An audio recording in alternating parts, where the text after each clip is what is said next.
ਕੀ ਨਾਂ ਜੇ ਤੇਰਾ? ਵਰਿਆਮ। ਤੇ ਮੈਂ ਕਮਿਸ਼ਨਰ ਮੁਲਤਾਨ ਆ। ਤੇ ਤੁਸੀਂ ਇੱਥੋਂ ਕਿਉਂ ਨਹੀਂ ਨਿਕਲਦੇ ਪਏ? ਪਾਣੀ ਤੇ ਆ ਗਿਆ ਜੇ ਪਿੱਛੇ ਬਾਬਾ, ਬਹੁਤ ਜ਼ਿਆਦਾ ਪਾਣੀ ਆਣਾ ਜੇ, ਸਾਰਾ ਡੁੱਬ ਜਾਣਾ ਜੇ ਬਾਬਾ। ਪਾਣੀ ਇਹ ਸਾਰਾ ਡੁੱਬ ਜਾਣਾ ਜੇ। ਕੁੱਤੇ ਬੈਠੇ ਉਹ ਕੁੱਤਿਆਂ ਨੂੰ ਵੀ, ਜਿੱਥੇ ਅਸੀਂ ਕੈਂਪ ਬਣਾਇਆ ਨਾ, ਕੁੱਤਿਆਂ ਨੂੰ ਵੀ ਨਾਲ ਉੱਥੇ ਲੈ ਜਾਾਂਗੇ। ਮਿਹਰਬਾਨੀ ਕਰੋ, ਮੇਰੇ ਤੇ ਮੇਰੀ ਕਥਾ ਆਈ ਖਲੀ ਹੈ। ਨਹੀਂ ਬਾਬਾ, ਸਾਡਾ ਕੰਮ ਆ।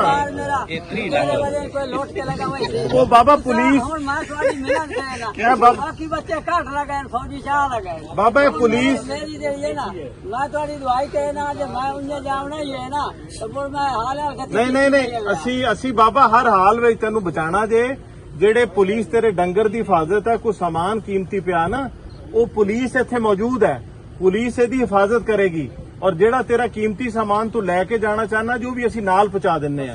ਹੁਣ ਮੈਂ ਤੁਹਾਨੂੰ ਆਖਿਆ, ਮੈਂ ਤੁਹਾਡੇ ਕੋਲ ਮਾਜ਼ਰਤ ਦਾ ਕਹਿਣਾ ਤੋਂ ਮੈਨੂੰ ਅਸੀਂ ਤੇਰੇ ਕੋਲ ਬਾਬਾ ਮਾਜ਼ਰਤ ਕਰਨੇ ਪਏ ਆ। ਕੱਲ ਜੇ ਵੇਖ ਲਈ ਸਾ ਸੋਚ ਨਹੀਂ ਕੱਲ ਨਹੀਂ ਬਾਬਾ, ਇੰਨਾ ਟਾਈਮ ਨਹੀਂ ਆ ਸਾਡੇ ਕੋਲ। ਠੀਕ ਹੈ, ਤੁਸੀਂ ਹੁਣ ਮੈਂ ਬੱਚੇ ਸਾਰੇ ਘਾਲ ਦਿੱਤੇ। ਨਹੀਂ ਤੂੰ ਵੀ ਆਣਾ ਜੇ। ਚਾਹ ਕੇ ਨਾ ਤੂੰ ਮੈਨੂੰ ਕੋਈ ਰਾਹ ਨਹੀਂ। ਇਹਦਾ ਮਤਲਬ ਕੁੱਤੇ ਨੂੰ ਵੀ ਨਾਲ ਲੈ ਕੇ ਆਵਾਂਗੇ ਨਾ। ਕੁੱਤੇ ਦੋ ਤਰ੍ਹਾਂ ਬੈਠੇ ਨਿੱਕੇ ਨਿੱਕੇ ਬਾਬਾ, 2-3 ਕੋ ਲੈ ਆਏ। ਬਾਬਾ ਪਾਣੀ ਆ ਗਿਆ ਜੇ, ਤੈਨੂੰ ਕਿਵੇਂ ਲੈ ਕੇ ਆਵਾਂਗੇ ਅਗਰ ਪਾਣੀ ਜ਼ਿਆਦਾ ਆ ਗਿਆ? ਮੈਨੂੰ ਦੁਆ ਕਰ, ਮੈਂ ਅੱਲਾ ਦੁਆ, ਤੁਹਾਡੀ ਦੁਆ ਮੈਨੂੰ ਮਨਜ਼ੂਰ ਹੈ। इसको घंटे बाद ले जाएंगे इधर।